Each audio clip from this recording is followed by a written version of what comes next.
प्रिय विद्यार्थियों, आज इस वीडियो में हम चर्चा करेंगे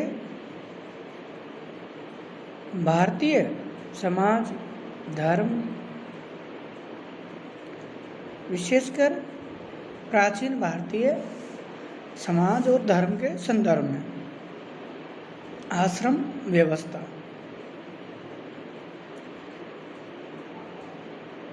बच्चों, जैसा कि आप सुनते हैं, आए दिन या सुनते रहते होंगे अपने बुजुर्गों से अनुभवों के रूप में कि 100 साल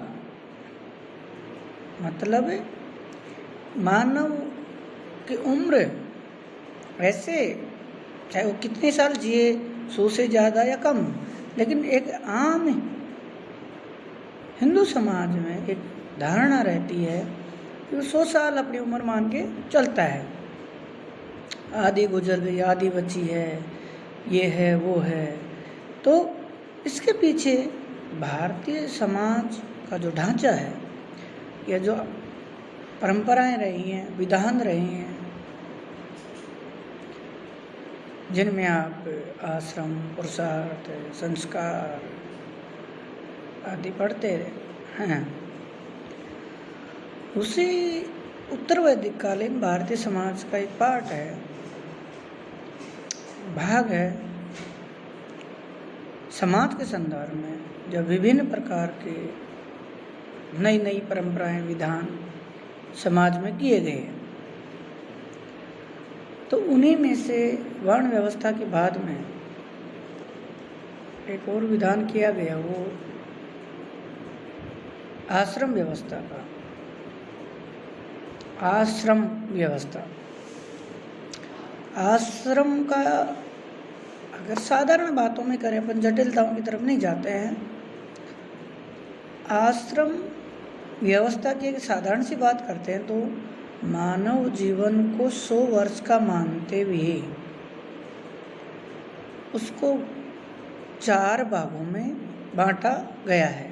मानव जीवन को, प्रत्येक मनुष्य के जीवन को,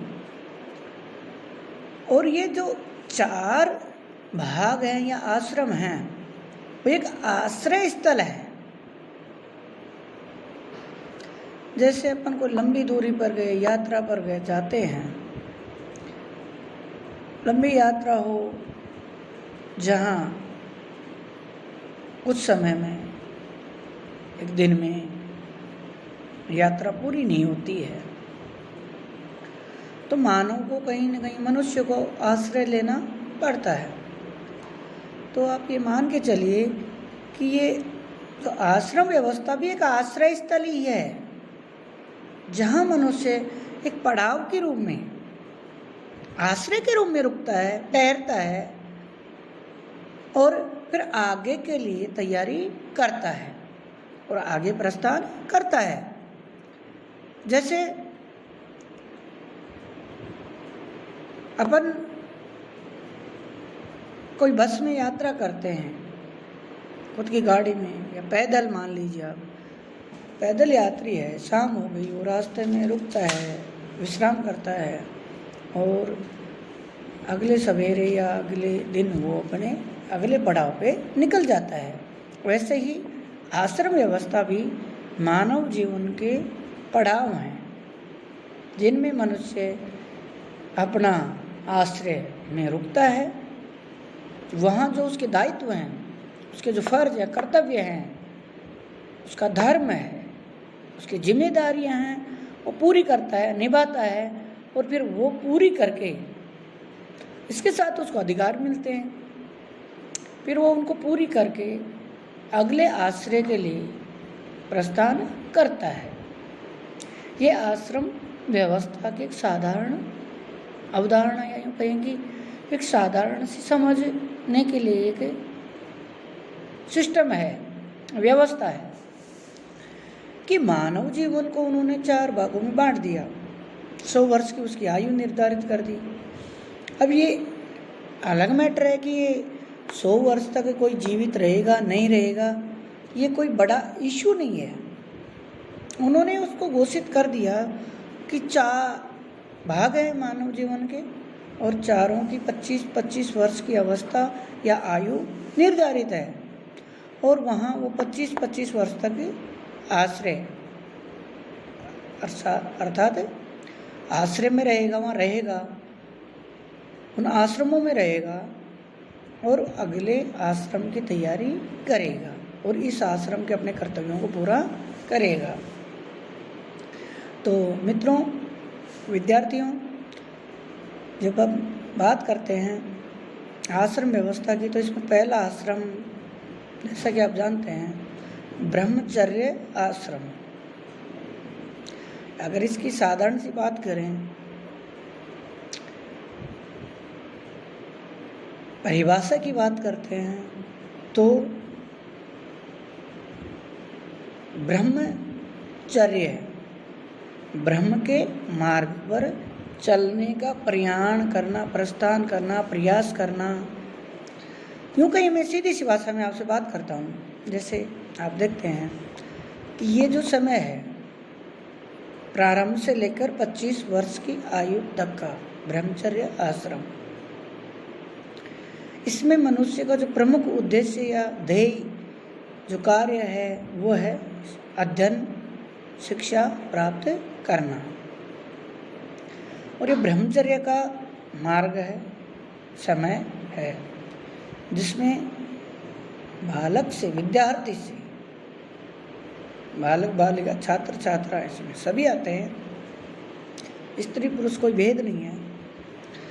उनसे अपेक्षा की गई है वो ब्रह्मचर्य का मार्ग का पालन करते हुए अपने जीवन में ज्ञान प्राप्त करेंगे और योग्य नागरिक या मनुष्य मानव बनने का प्रयास करेंगे। इसमें अगर हम कहें कि शिक्षा प्राप्त करने का अधिकारी बालक कब होता है, तो जैसा कि 16 संस्कारों का विधान किया गया है, उसमें 11वें नंबर पे जो संस्कार आता है उपनयन संस्कार। उपनयन संस्कार के संपन्न होने के बाद ही कोई भी विद्यार्थी शिक्षा प्राप्त करने का अधिकारी बनता था। मतलब उपनयन से पहले, उपनयन संस्कार जो 11वां संस्कार है भारतीय समाज के 16 संस्कारों में, उससे पहले, उसके संपन्न होने से पहले कोई भी बालक, विद्यार्थी शिक्षा प्राप्त करने का अधिकारी नहीं बनता। तो अपन कहें कि बालक का जन्म होते ही वो शिक्षा प्राप्त करने के लिए चला जाता था। आप जानते हैं कि जैसे आज जैसा सिस्टम था नहीं, व्यवस्था थी नहीं, तो पहले गुरु के आश्रम में शिक्षा प्राप्त, ज्ञान प्रदान किया जाता था। तो अब ये थोड़ी है कि बच्चे ने जन्म लिया, जन्म के पहले ही साल में, जन्म लेते ही वो 25 वर्ष तक गुरु के आश्रम में रहेगा, ऐसा नहीं था। इसमें विधान था कि उपनयन संस्कार संपन्न होने के बाद बालक गुरु के आश्रम में जाएगा और वहाँ पर अध्ययन यानी ज्ञान प्राप्त करेगा।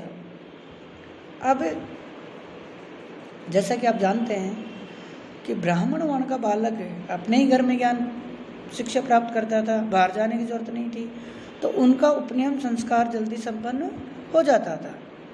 और क्षत्रिय, वैश्य, शूद्र, इनको ज्ञान प्राप्त करने के लिए अपना घर छोड़ के जाना पड़ता था गुरु के आश्रम में।